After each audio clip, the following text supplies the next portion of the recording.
विज्ञान की दुनिया में आपका स्वागत है। यह एक ऐसी दुनिया है जो रहस्यों और आश्चर्यों से भरी है, जहां हर दिन एक नई खोज का दिन होता है।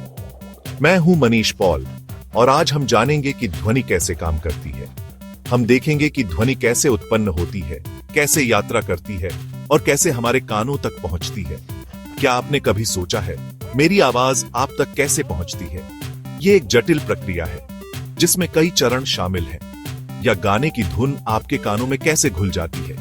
क्या आपने कभी सोचा है कि संगीत इतना सुखद क्यों लगता है? आज हम बात करेंगे ध्वनि के बारे में। ध्वनि क्या है और यह कैसे काम करती है? सुबह मम्मी की आवाज जो हमें प्यार से जगाती है, स्कूल की घंटी जो हमें बताती है कि कक्षा शुरू होने का समय हो गया है, बारिश की टिप टिप जो हमें शांत और सुकून देती है। ये सब हमारी जिंदगी का हिस्सा है। हर दिन हम अनगिनत आवाजें सुनते हैं जो हमारे जीवन को समृद्ध बनाती है। लेकिन ये आवाजें एक जगह से दूसरी जगह कैसे जाती हैं? क्या आपने कभी इस बारे में सोचा है? क्या हवा में उड़ती हैं या पानी में तैरती है या किसी और तरीके से? चलिए एक सवाल से शुरुआत करते हैं जो हमें ध्वनि के बारे में और जानने में मदद करेगा। क्या आपने कभी दरवाजे पर कान लगाकर दूसरी तरफ की बातें सुनी है? ऐसा करने से आवाज ज्यादा स्पष्ट क्यों सुनाई देती है? या पानी के अंदर आवाज सुनी है? क्या पानी के अंदर आवाज हवा से अलग सुनाई देती है? आपने अनजाने में ही एक बड़ा वैज्ञानिक प्रयोग किया है और इस प्रयोग से आपने ध्वनि के बारे में एक महत्वपूर्ण बात सीखी है। आपने साबित किया है कि ध्वनि को यात्रा करने के लिए एक रास्ते यानी माध्यम की जरूरत होती है। बिना माध्यम के ध्वनि यात्रा नहीं कर सकती। हवा, पानी या ठोस, ये सभी माध्यम ध्वनि को एक जगह से दूसरी जगह ले जाने में मदद करते हैं।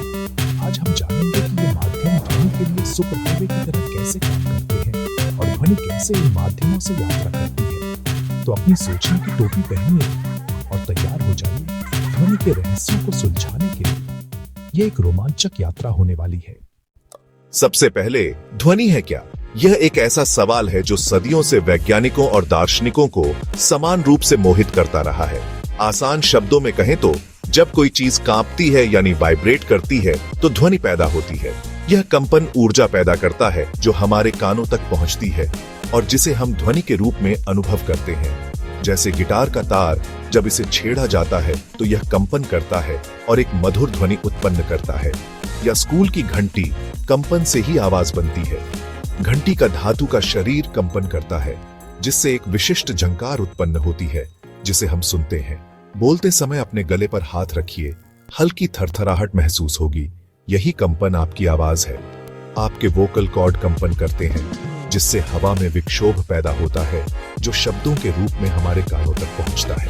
अब ध्वनि एक जगह से दूसरी जगह कैसे जाती है? यह एक दिलचस्प सवाल है क्योंकि ध्वनि को यात्रा करने के लिए एक माध्यम की आवश्यकता होती है। यह तरंगों के रूप में यात्रा करती है, जैसे तालाब में पत्थर फेंकने पर लहरें बनती हैं। ये लहरें ऊर्जा को पानी के माध्यम से बाहर की ओर ले जाती हैं। कंपन हवा के कणों को धक्का देता है, वे आगे वाले कणों को, ठीक उसी तरह जैसे एक लहर में पानी के अणु एक दूसरे को धक्का देते हैं और यह चेन एक लहर की तरह आगे बढ़ती है, डोमिनो इफेक्ट की तरह। एक डोमिनो दूसरे को गिराता है और यह सिलसिला तब तक चलता रहता है जब तक कि सारी ऊर्जा खत्म न हो जाए। इस पूरी प्रक्रिया में सबसे जरूरी है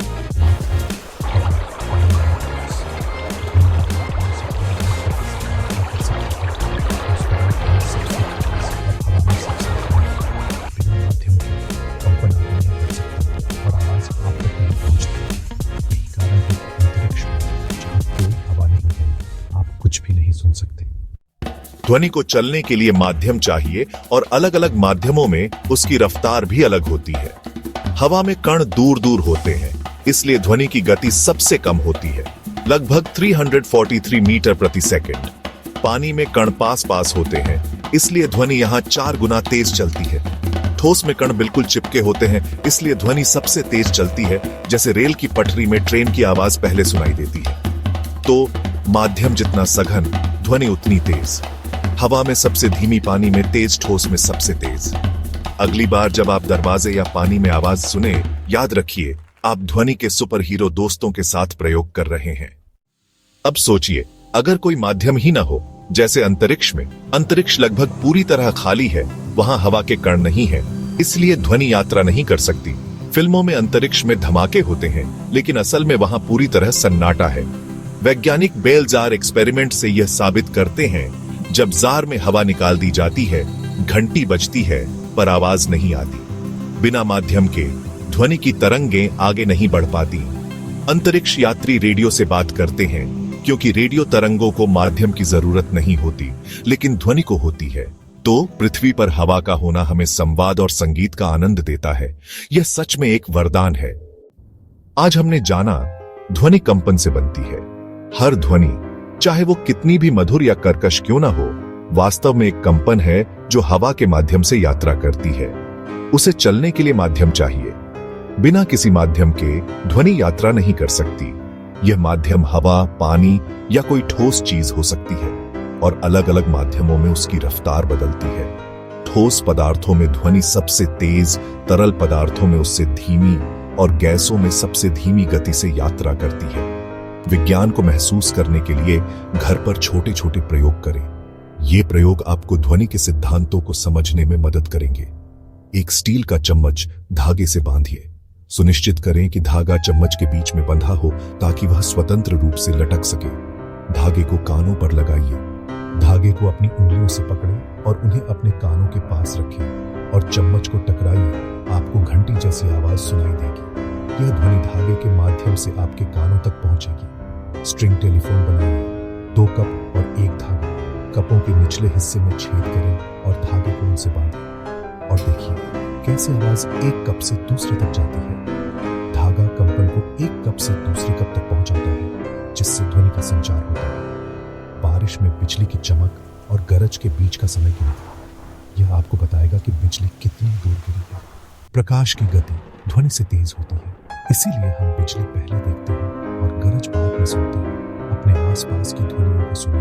हर आवाज के पीछे विज्ञान है, चाहे वो पक्षियों का चहचहाना हो या कारों का शोर। हर ध्वनि में विज्ञान छिपा है। अगर आपको ये सफर पसंद आए तो वीडियो को लाइक करें, चैनल सब्सक्राइब करें, और मिलते हैं अगले एपिसोड में। तब तक ध्वनि की दुनिया को एक्सप्लोर करते रहेंगे।